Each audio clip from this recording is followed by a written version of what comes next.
سامعین، میک آپ کا میزبان میک ٹی وی سے آپ کو خوش آمدید کہتا ہے، اور ایک یہ بک لانچ سیریمنی ہوئی ہے آرٹس کونسل کراچی میں، تو وہاں پہ بک ہے لکھی ہے ڈاکٹر جنید احمد صاحب نے، اور لکھی بھی ہے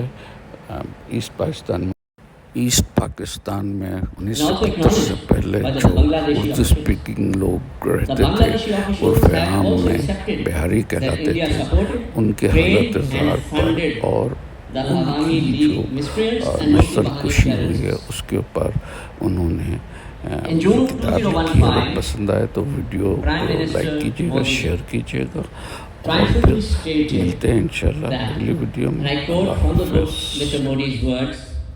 We fought for Bangladesh's Swabhiman honor alongside Mukti Jodhas, the Mukti Bahini. For Bangladesh, we were also fighting side by side with them. تعداد میں بہاری کو شہریت دی، پھر بھی ان کی ایک بڑی تعداد تقریباً 2.5 لاکھ اب بھی بنگلہ دیش کے مختلف شہروں میں قائم 66 کیمپوں میں قید و بند پاکستان آنے کی آس و امید میں زندگی کے دن پورے کر رہے ہیں۔ السلام علیکم۔ It is great honor for me to have the opportunity to review a book written by such a distinguished historian as Dr. Junaid Ahmed. Dr. Ahmed's scholarly and teaching career span over half a century. He is author of 10 books and has published more than 1,400 research papers, reflecting his immense academic stature. The book you hold in your hand today, titled Ethnic Cleansing of Bihari, it covers the tragic events known as Fall of Dhaka in 1971. تو سامعین میں بھی ہمارے بہت اہم شخصیات تشریف رکھتی ہیں۔ سب سے پہلے ہماری بیگم ہیں نہال ہاشمی صاحب سینیٹر، زیغم رضوی صاحب بھی نظر آ رہے ہیں اگر صحیح ٹائم دیکھ رہا ہوں، فاروق عرشی صاحب، منور راجپوت ہمارے جنگ سے، ساجد فضلی صاحب بھی نظر آ رہے ہیں، میجر مسرت، لیفٹیننٹ کمانڈر پرویز اور ہمارے ایمبیسڈر۔ کتاب پڑھ کے ہی بات کرتا ہوں اور کچھ لکھ کر۔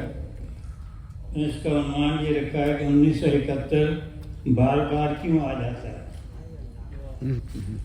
بہت سخت جان ہے یہ مغربی پاکستان، مشرقی پاکستان کو کھو کر بھی شرمندہ نہیں ہے اور اپنی عادتیں بدلنے کو تیار نہیں ہے۔ وہی چہرے رکھنے والی ہستیاں ان کے سامنے ہاتھ باندھے کھڑی رہتی ہیں۔ انتہائی جابر زمانے انہیں ڈراتے ہیں، دھمکاتے ہیں، لیکن یہ کسی سطوت و شوکت سے خوف زدہ نہیں ہوتے۔ شاہوں کی خیرتیں اتار پھینکتے ہیں، پادشاہوں کی دستاریں گراتے ہیں، لشکروں کے قدم اکھاڑ دیتے ہیں۔ اگرچہ نہتے نظر آتے ہیں، لیکن تحقیق کی شمشیر نیام سے ایسے نکالتے ہیں کہ جب تک جھوٹ کی دھجی حقیقت کو سورج کی روشنی کی طرح نہ لے آئیں، ان کی جستجو کے قدم نہیں رکتے۔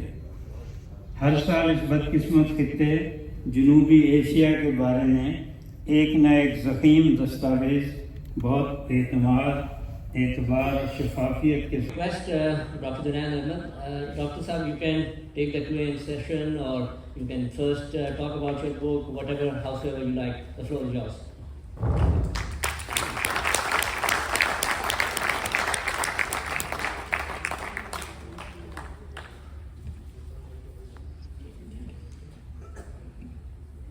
اعوذ باللہ من الشیطان الرجیم، بسم اللہ الرحمن الرحیم۔